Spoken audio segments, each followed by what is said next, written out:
This podcast is brought to you by Craft Beer and Brewing Magazine for those that love to make and drink great beer. Learn more online or subscribe at beerandbrewing.com or find us on social media at Craft Beer Brew.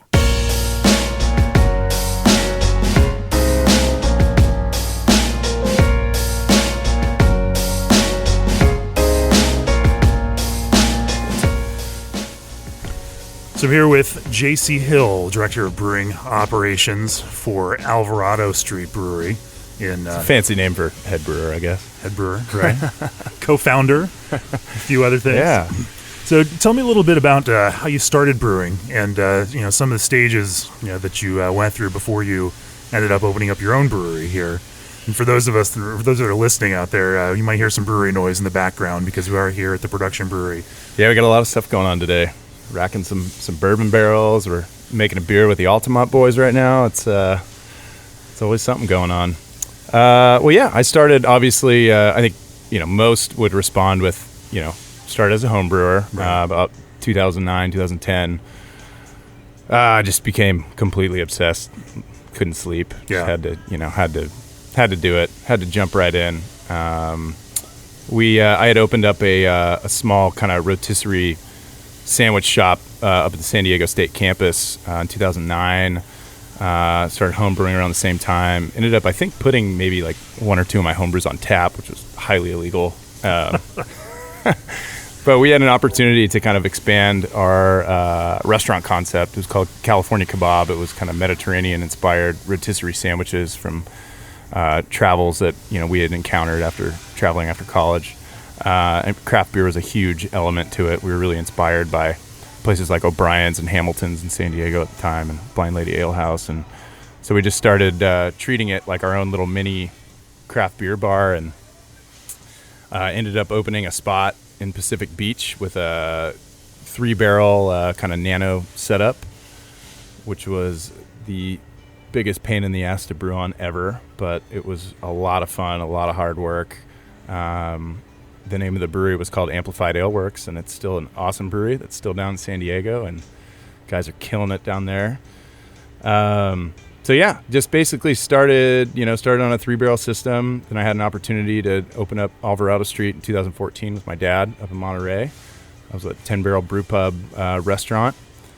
It was an amazing opportunity to come up here and kind of do my thing. I was very fortunate to have a lot of guidance in San Diego. A lot of my kind of brewing style originates from there, definitely. Just started cranking in Monterey 2014. Decided we wanted to build a production brewery, which we built out here in Salinas about a year and a half ago, and started canning beers about a year and a half ago, and things just got crazy. And now we're just having a lot of fun with the artwork, having a lot of fun with So 18 months into the brew pub, you had enough demand for your beer and to open a large scale production brewery, 20-barrel brew house. Yeah, it seems like a bold move and investment for a young business. Yeah, I think it definitely was. We really wanted to augment our beer selection at our brew pub, and that's kind of where it stemmed from. I just wanted to come up and run my own brew pub and be the brewer and make beer, and I just kind of got caught up into the love of it, and ended up driving a bunch of kegs up to Santa Cruz in my truck to some places up in Santa Cruz, Beer 30, Apto Street, and Lupolo, and demand just kind of went from there. And now we have a truck that goes to the Bay Area twice a week, and we have a bunch of amazing accounts that we work with that are good friends and great stewards of our beer and take care of it well, tap it fast. It goes quick, hoppy beer, drink fresh, burp hops. That's our motto. Yeah. So one of the things that may have sped up your rapid rise is a focus on pretty progressive styles and some hotter segments such as you might refer to them, expressive IPAs. IPAs with expressive yeast. That's actually a term that Connor and Tim from Cellar Maker like to call it, and I love that. I love that word. It's a little more educational. We call them yeast-driven IPAs with expressive yeast. Hazy Northeast style, that's fine. I feel like with those beers, the yeast does a lot of the work, and so we're trying to push that, let people know that the yeast is responsible for a lot of those kind of fruity flavor profiles, and it's a lot of fun experimenting with those. We also love West Coast IPAs, and Cal Ale is still our workhorse around the brewery. We also love lagers too. We have a couple lager tanks that we invested in out here, and Pivo Pills, STS, those are my desert island beers. So I'm very inspired by those breweries, and would love to someday make a beer like that. So when you launched the brew pub, what did your beer list look like? And how did that evolve? How has that evolved over time? It's so funny. We were just talking about this earlier. Yeah, we have 4 fermenters at our brew pub and some bright tanks, and so we used to chop a beer up 3 different ways. We'd throw a nitro version of it. We'd throw some peppers into it. That's a thing from Colby Chandler out of Ballast Point. Was taught me how to do the spicy IPAs and stuff. So yeah, we would make one beer, we'd turn it into 3 beers. So we'd try to get up to 10 or 12 beers on tap, but it was always a stretch, just because you're spiking kegs and doing different stuff. Opening up in Salinas really allowed us to round out our tap list and just have a lot of fun, and controlling more fermentations, and trying to do our best to make our quality improve. Every day we're still doing it, putting a lot of resources into that. So did you launch from day one with the your expressive approach to IPAs? No, that's only been been in the last, I think about a year and a half ago. We made a beer. With our first beer that we used with Vermont ale yeast, and that beer was contains no juice, and then that beer was a really popular beer for us, and so we kept kind of building off of that and doing more fermentations with Vermont with a yeast called Sactois. And now we like to blend the two, which is really nice. There's just a whole world of yeast out there, and sure, so many options, and we basically treat our production brewery like a giant pilot system, essentially. Okay. What you just said there about like blending or co-pitching 2 different yeast strains, Sactois and Vermont Ale, is an interesting one, because you're the first brewer I've talked to that brews hazy IPA. Or I should maybe I don't care. No, it's IPA. fine. It's all good. Whatever people want to call it, it's all good. That that's using 2 yeast strains at the same time to accomplish that fermentation. How did you play around? How did you come to that idea? And what do you think it actually adds to the beer in terms of perceptive and sensory impacts?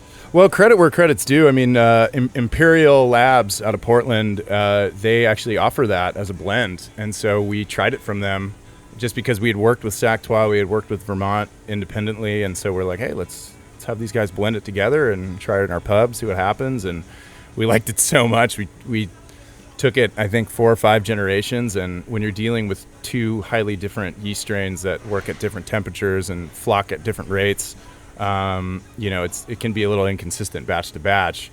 So since we had Vermont and Sactois on hand, we just started kind of blending it on our own, which has worked out well. But it's also great to that these labs are really progressive and pushing it as well. So Omega has been making we get our yeast from them, Sactois. I think it's under the Tropical IPA moniker. Fantastic strain. We really like that a lot. Kind of getting sidetracked here, but yeah, it can be really difficult, because if anyone has worked with Sactois or Vermont, most brewers will tell you it's a pain in the ass to work with, especially when you're used to using Cal Ale all the time. But learning to harvest in different techniques, we're still learning. It's a learning process. That's why brewing's great. We're never done learning. What are some of the things you learned from and what are some of the tweaks that you found to kind of to optimize the performance of that? And when I say that, I mean to get what you're looking for and flavor profile out of that yeast. Well, not to get too technical, but I think you can get technical. Pulling from different parts of the cone, right. Maybe rousing the cone a little bit, after kind of discarding the unwanted yeast. We'll pull from different parts of the cone. We'll blend the racking arm with the cone. We've tried a bunch of different options with the blend. We find it doesn't really, it tends to turn almost straight Vermont after 4 or 5 generations, which is fine. Vermont's a wonderful, wonderful strain. Yeah, I mean, cell counts, we really try and make sure we got enough cells in solution to really make sure we have a clean fermentation. And, there's with the Sac-12, there can be some funky things going on. So temperature control is huge with that strain.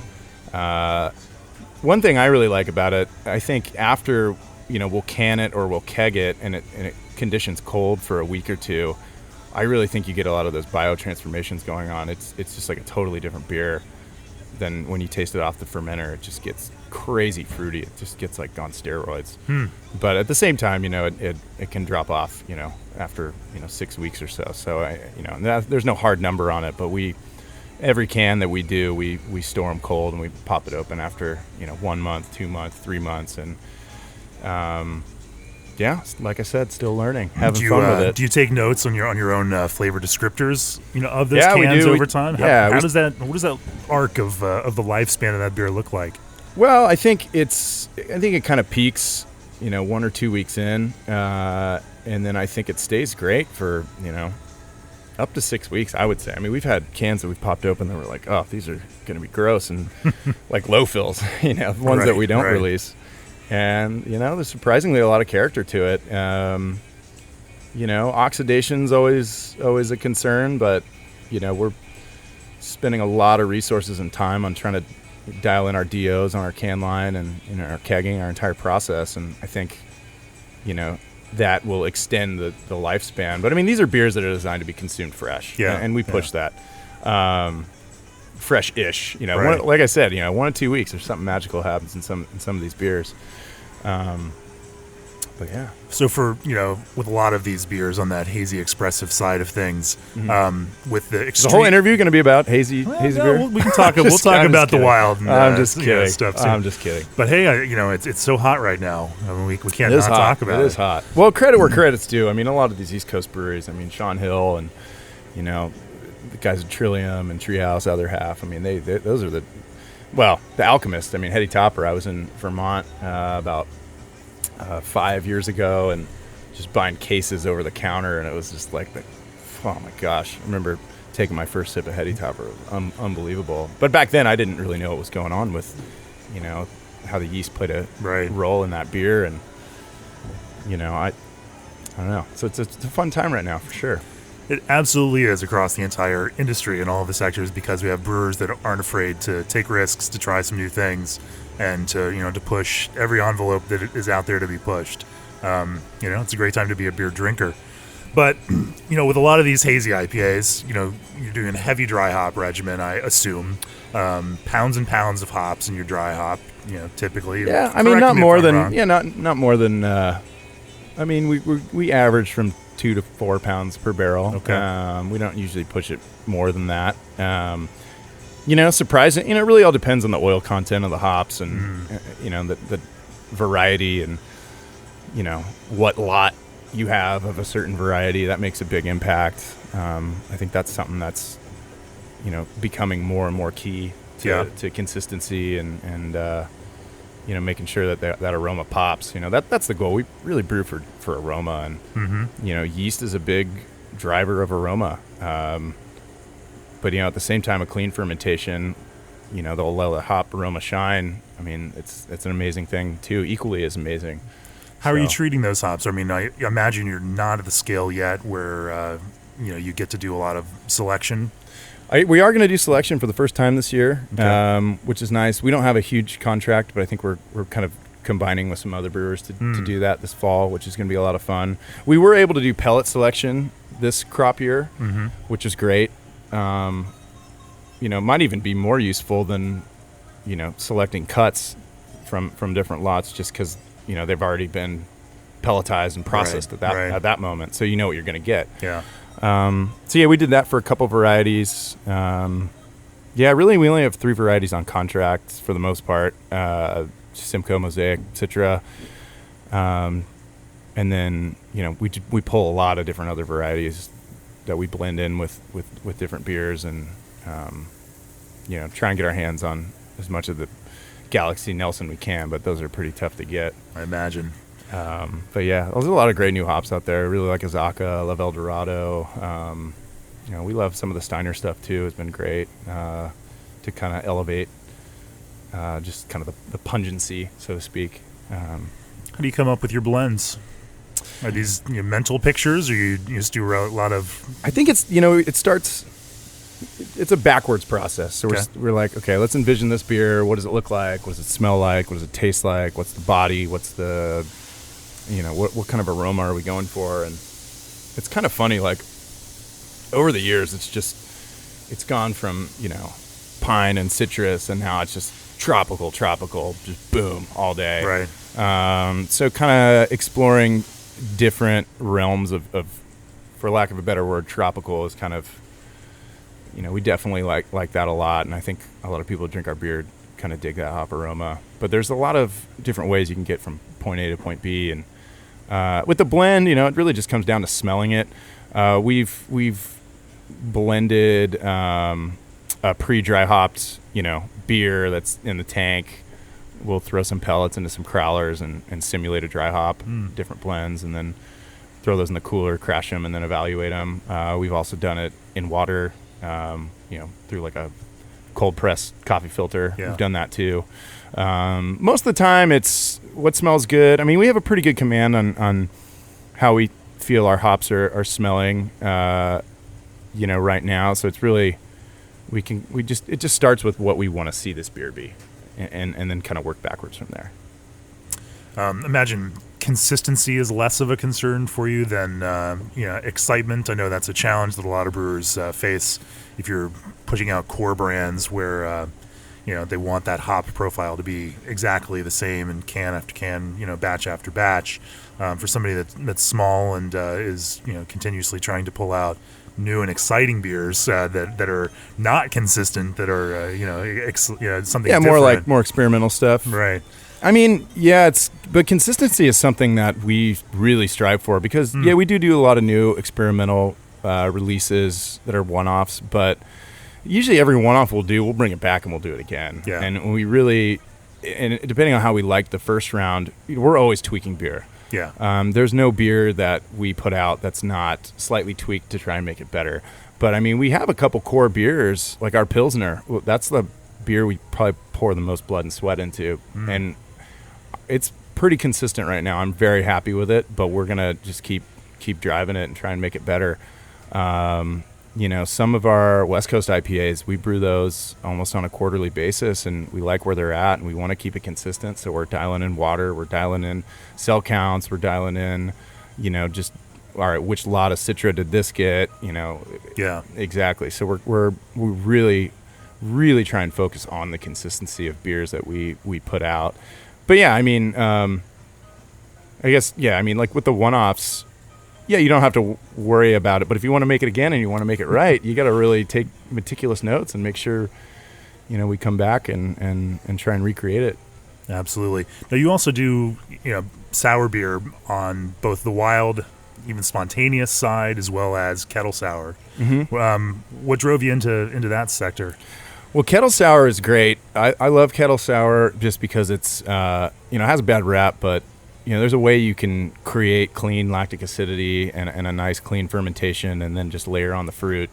And it's just really refreshing, and I think people dig that. And it's for us, it's just a fun way to make beer that you can throw in a can, and just has a lot of fruit expression, but not a lot of complexity. There's no, there's a time where you want, something that's, barrel aged, that's a beer that's been aging in oak, that has all this complexity. That's something we take very seriously, and we just decided to create a whole separate brand for that, essentially, and that's Yeast of Eden, which is our wild and sour project.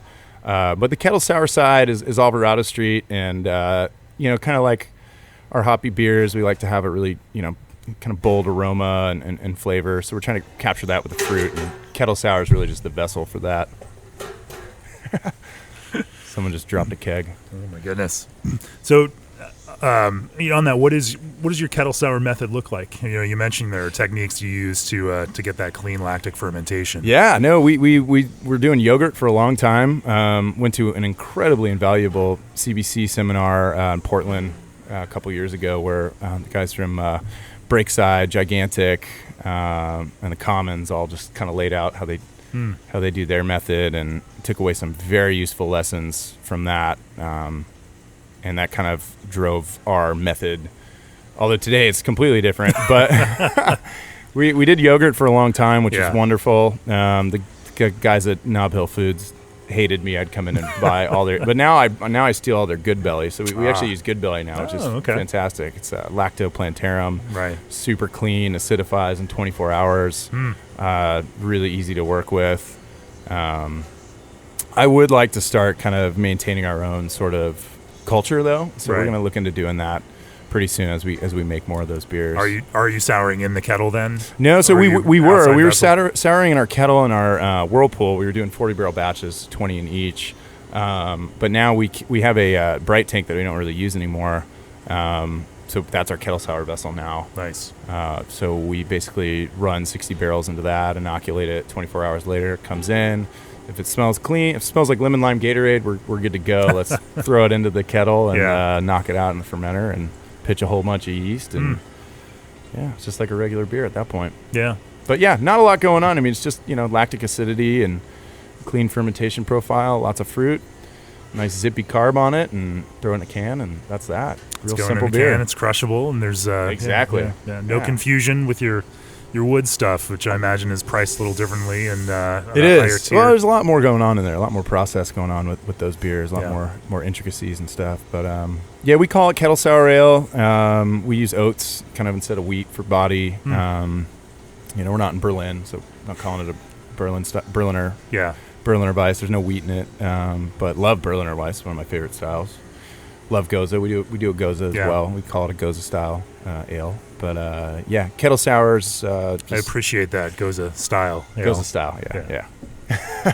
Trying to be as correct as we can. As an editor who has to make that change on a lot of things over and over again. Yeah, I appreciate that. Well, that's the trouble with all the one-offs is all the education becomes tricky. So we're writing all these new beer reviews or beer tasting descriptions, and we try and update our staff every week. We do a email with literally all the tasting notes and the malt, the yeast, the hops, everything, just so all the information's laid out. But it can be tiring when you're doing a ton of new beers and stuff. I imagine. Yeah. Really fun though. Really fun.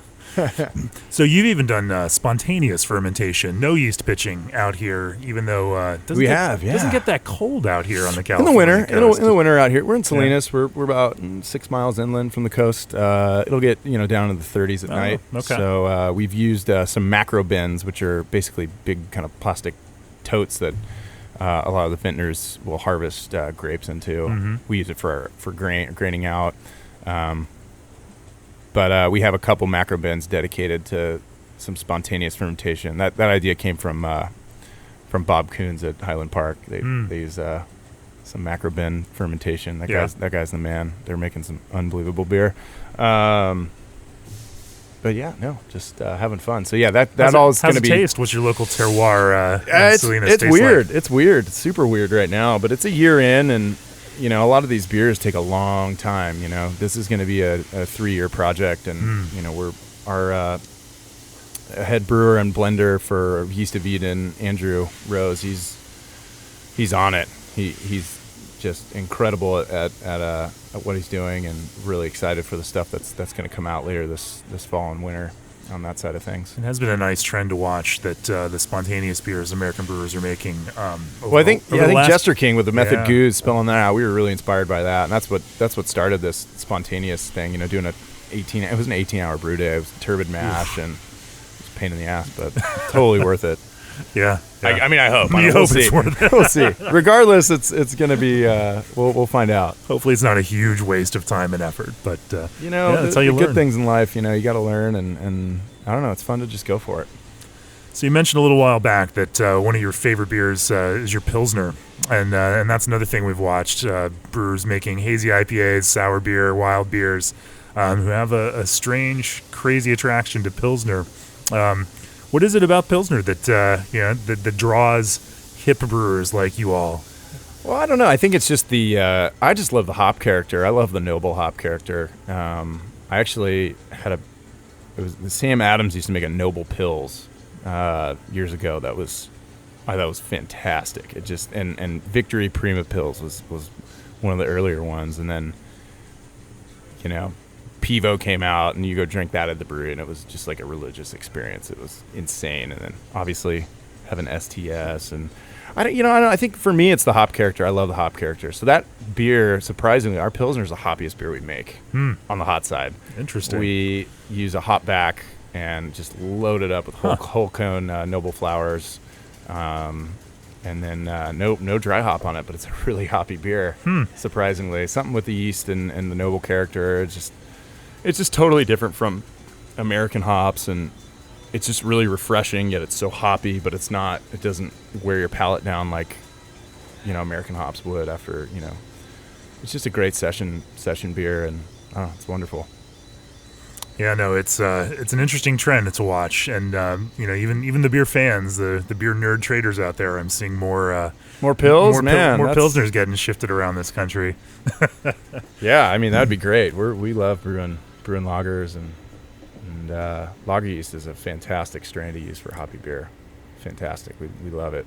Tell me about the first time you saw your cans showing up in pictures on the other side of the country. I mean, that is one of the interesting and somewhat unique experiences of brewing the styles of beer that you do. Like the beer fans out there, they get it out to places that you could never distribute it to.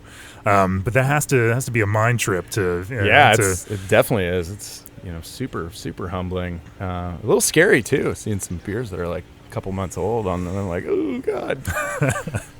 Like that was canned like 4 months ago. No, but it's super humbling. I mean, we're just, I don't know. We're really blessed that people want to drink, our beer. We're selfish, we make beer that we want to drink, and I'm just stoked people are into it. It's a lot of fun, the whole process, seeing it all come together. Having a lot of fun with the artwork too is for me, that's a lot of fun. That's almost as fun as making the beer now. It's just like really having it all just come together is just a trippy thing. What's your artwork process? Do you work with local folks, or we have a fantastic designer we've been working with for a couple years now. They're Blind Tiger Design out of Seattle. Right.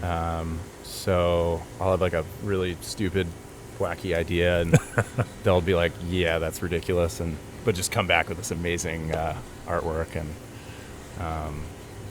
yeah, it's evolving too. I mean, we had different influences in the about a year and a half ago when we started canning, and now it's like totally a different influence. Now we're going in a whole new direction, and I'm excited to see what the future brings.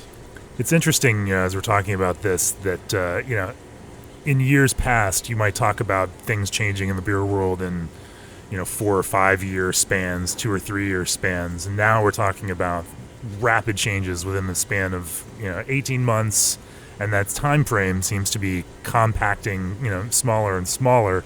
How do you, in running 2 breweries, a brew pub and a production brewery, run a restaurant too? It's a big restaurant. No, yeah, it's a lot of work. No, we have a great staff. How do you team. plan? How do you make decisions for the future? And by that same token, I mean, imagine there has to be a fair amount of risk involved in making a large-scale investment to build a production brewery like this when the tides are turning pretty fast out there. They are. It's scary. And that's the thing. We don't want to just pivot to be the next trendy thing or brew the next trendy style.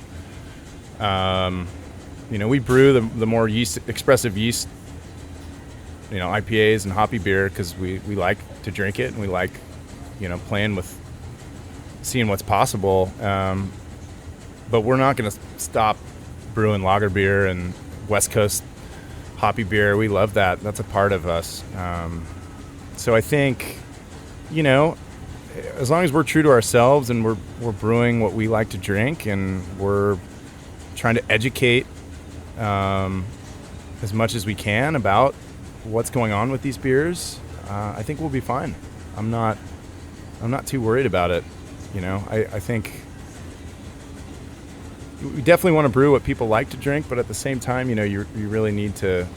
We want to let our passion show through in our product, and it's working out so far. And I don't think we're really going to change kind of what we're doing, and just to just to do what everyone else is doing. But So the haze thing isn't just a fad. I think it's going to stick around for a while. I think it will. I mean, it's just so different. But at the same time, it's not the most sessionable. I mean, I can only have one of them, and then my palate's just wrecked.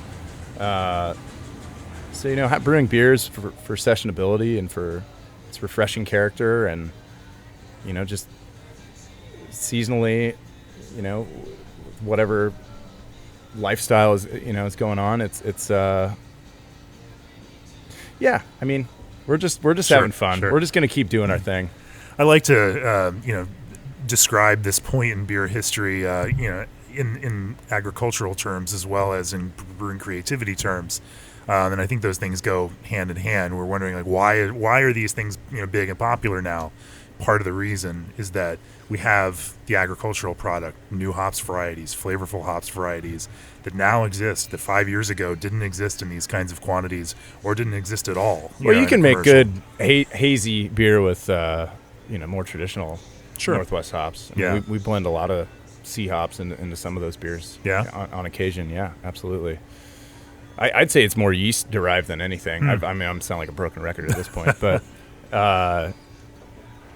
yeah, I mean, it's a great style. I think it's cool. I think people are having a lot of fun with it. I mean, freshness and stewardship is more important than ever with that style. So, it needs to be cold, needs to be drank within a reasonable amount of time. And, I think the beer trading culture is rad. It's all over the place. People are we're super humbled to see our beer, on the East Coast or, abroad. Just throw an ice pack in the box. That's all we ask. And so you guys have grown this brewery all through self-distribution. You don't work with any outside distributors. How much of that beer that you're selling is sold straight through your own tap rooms versus out there through your own distribution, reach to outside accounts? Well, we're really fortunate to work with some amazing accounts in the Bay Area, Santa Cruz. I'd say we still sell a lot of beer between our tasting room here in Salinas and our brew pub in Monterey. But we do sell a lot of beer, that gets out on the truck. I'd say it's, might be about half and half maybe at this point. But, we could definitely sell probably more cans at our tasting rooms. But, we have a really great partnership with a lot of the places that have been kind enough to carry our beer and promote it and give us a place in a really awesome beer culture in the Bay Area. So we're going to definitely honor our partnerships because these guys are all our good buddies. Yeah. So, that's the nice thing about self-distribution is you can, establish a nice working relationship with a lot of these places. I mean, you can with distribution too, but, we know where our beer is and make sure it's being cared for. It's in the right hands. That's a really big part of it, and making sure it's cold and tapped quick. Yeah. And how the relationship side of the craft beer industry is one of the most unique parts of business, and I hear it over and over again from folks that are coming out of other businesses and taking a look at craft beer. There's really not much like this community anywhere else in any other sector of any kind of product-based business. Yeah, it's incredible. But that focus on relationship, that working together and solving problems together, helping each other out, is just one of those defining hallmarks of craft beer. Is that one of the things that drew you into this? And I mean, we wouldn't be here without that. I mean, everything we do, all our SOPs and everything is just a combination of stuff learned on the journey from innovators. I mean, seriously, we literally get help from everyone. Yeah. And we try and give as much help as we can back, because that's it. The industry's been so good to us, and we definitely wouldn't be where we're at without the support of our peers in the industry. So it's incredible. You're, like you said, there's literally no industry like it. It's definitely, we'll see how things go. More and more breweries opening every day. It's incredible for the consumer, and it's just an incredible time to be in craft beer. And You'd think with all this new competition, it wouldn't be so open book, but I feel like it's never been more open book. Yeah. So for us, it's, we thrive off of brewing beer with our friends and, learning from each other. It's so cool. And there's no industry like it. It's unbelievable. Have you hit up on any competitive issues that have, because that is the other thing we're hearing, some of lately, that in certain sectors, some of that's starting to get a little tougher. And so maybe, we're definitely. we're watching a little bit of shift around. Yeah, I mean, I've heard stuff. I mean, I think, we've stayed clear of that. No, I mean, we've just been really fortunate, to be honest with you. I think, everyone's just helping each other, and I hope it stays that way. Yeah. So what's next? What's on your horizon? What are you most excited about? Just getting used to, we just kind of expanded our brewery a little bit. We have a whole new cellar with some new fermenters, and we have our canning line that we've had for about 4 months now. So just getting used to that and really just kind of just dialing in our processes, more and more, working on our quality, working on our DO, working on just our lab procedures and just getting good written SOPs in place and, trying to train our staff well. And I mean, having a lot of fun going to a bunch of events. That's been great. The travel schedule's been just a lot of fun. Yeah. It's been hard for me. I have 3 little kids, so it's it's a little tricky, but yeah. Where have you been going? Just various events, Bay Area, Southern California. We're going to go to do some things next year on the East Coast, which will be a lot of fun. We've been really fortunate to make beer with a lot of breweries that, we really respect and are good friends, and that's been a really, really great way. A lot of meiosis there, just a lot of learning from each other and hanging out, and it's great. It's a great time. It is one of the great things. You can call it work when your buddies come over to the brewery and you brew beer together. Yeah, and, I have to tell my wife this all the time. Like, no, it's work. I have to go to yeah. this festival and hang out and drink beer. It's work. Right. So, anything else on the long-term horizon for Alvarado Street? Yeah, I mean, we're in a really good place right now. We're definitely gonna, make more beer, but we're gonna be smart about it. We're gonna make sure that, if we add, new accounts, that it's a place we would want to see our beer at, and a place that'll take care of it.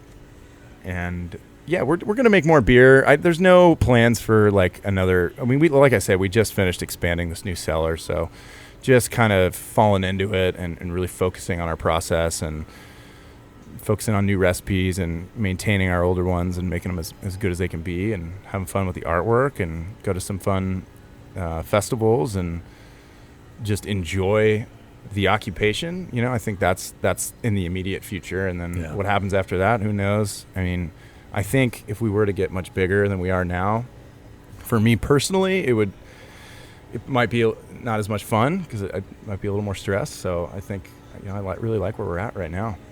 So you launched this business with your dad. How the family element clearly is something that's important to you.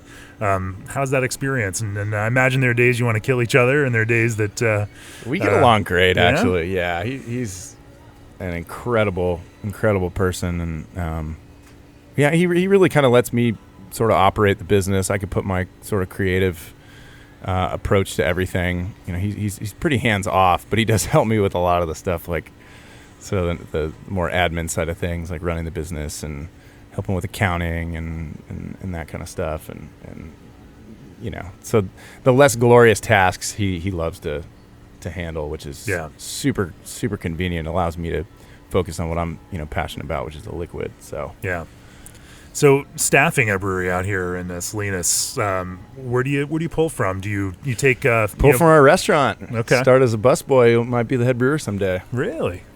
No, You'd rather train them yourself than No, that's not true. We've hired brewers before. There's not a lot of brewers in our area, so we have had to train ourselves and have a training program set up. But no, we've definitely hired brewers. It's tricky, but people who want to work in a brewery are so passionate. Yeah. We were just having this conversation the other day. Our overtime is crazy because no one wants to stop working, which is like a great problem to have. But it's also like, damn, this payroll is not looking so good for this this pay period. But I'm just really blessed to have a staff that doesn't want to clock out and they want to get the job done and they care so much about the product. I mean, that's so refreshing, and our team is honestly just so solid. I'm just incredibly blessed to have this group of people on our staff in all areas: brewers, sales, my general manager and our assistant manager at our restaurant, our chef. I mean, it's a great time right now. We've definitely struggled with staffing in the early years, and I think now that we're a little more established, people are just super stoked to work and take great pride in what they do. And if I can foster that as much as possible, I mean, that's like the best case scenario. Sure. How important was the food component as you got things off the ground? I mean, a lot of breweries that are opening today are just tap room, and they don't want to mess with food. But you guys jumped right into it.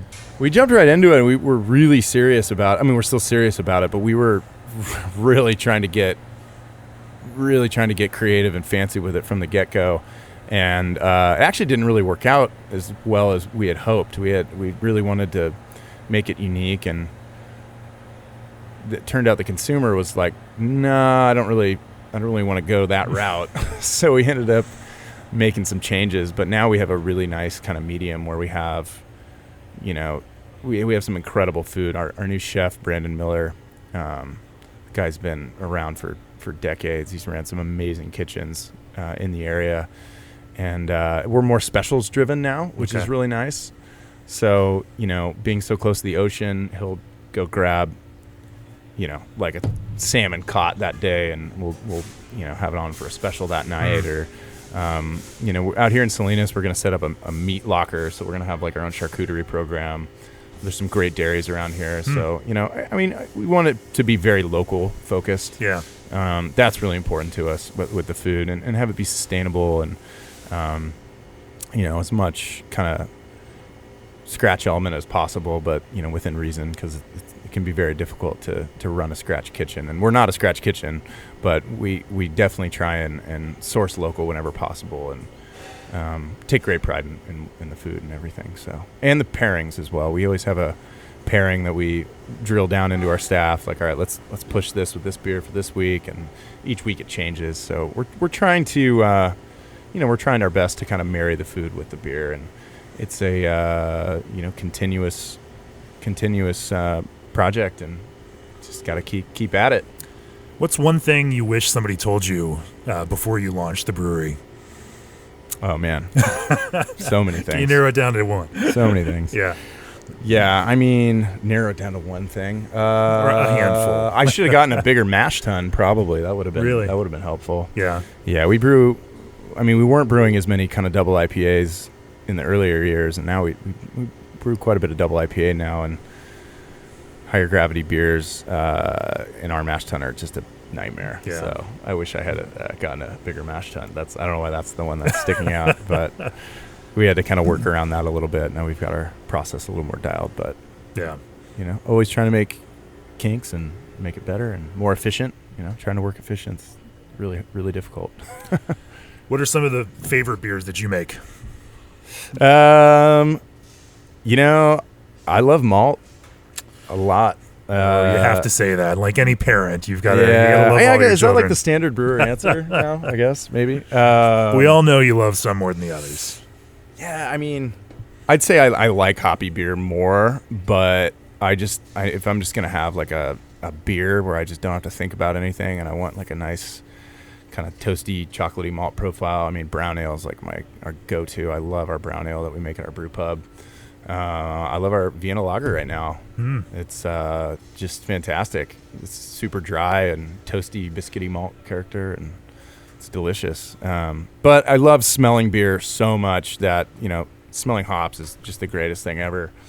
Yeah. So, and it's so fun to see the difference between a clean, fermentation with cal ale, and then see like something with, another yeast. Is just to see the difference is crazy. So I love smelling those beers and drinking them. I can't drink as many of them. Yeah. And Pilsner obviously is, definitely a go-to. Yeah, I mean, I don't really discriminate. I love drinking just all different kinds of beers. Somebody handed me a PBR, I'd be all over it. So Sure. What were some early influential beers for you? So I went to college, upstate New York. So we had Ithaca Beer Company. It was right there, right near where I went to school at Cornell. And so I drank a lot. This is embarrassing to say. I drank a lot of apricot wheat when I was like 18, 19. It's delicious beer, actually. Okay. So then... We're not advocating underage drinking by any stretch. Yeah. Wait, what was I saying? I mean, 21. 21. What am I talking about? Yeah, in between Milwaukee's best, I was, Yeah. Get down on the Ithaca apricot wheat. But, and then I graduated to a beer called Cascatzilla that they made, which was like, that was my first like aha moment where it was like, wow, you can smell beer. This smells like nothing I've ever smelled before. And it was just an all Cascade, like kind of like red ale, hoppy red ale. And it was just insane. Used to go fill growlers down there. And then obviously, living in San Diego, I was down there for 6 years, having some of those, Nelson for the first time. It was just Nelson, Duet, just all the Alpine beers were just crazy. Pizza Port, and I love all of Society's beers, just unbelievably, amazing aroma profile in there, and just so clean and crisp and drinkable. I'm sure there's a lot of others. I'm sure since I've moved to Northern California, my big influence is Santa Darius, 100% with the character that they have in all their beers, hoppy and on their sour sides, incredible. Yeah. And love what the boys at Cellar Maker are doing. They've been really pushing the envelope. Just incredibly aromatic and flavorful hoppy beer, and those guys know their hops, and so I've definitely learned a lot from them. So yeah. And Vinny's the man, of course.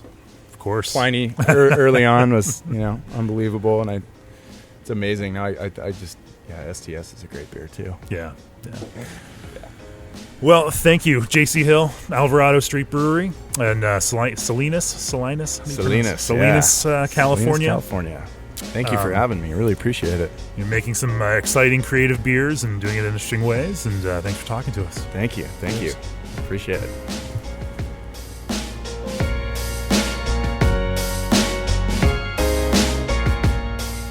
This podcast is brought to you by Craft Beer and Brewing Magazine for those that love to make and drink great beer. Learn more online or subscribe at beerandbrewing.com or find us on social media at Craft Beer Brew.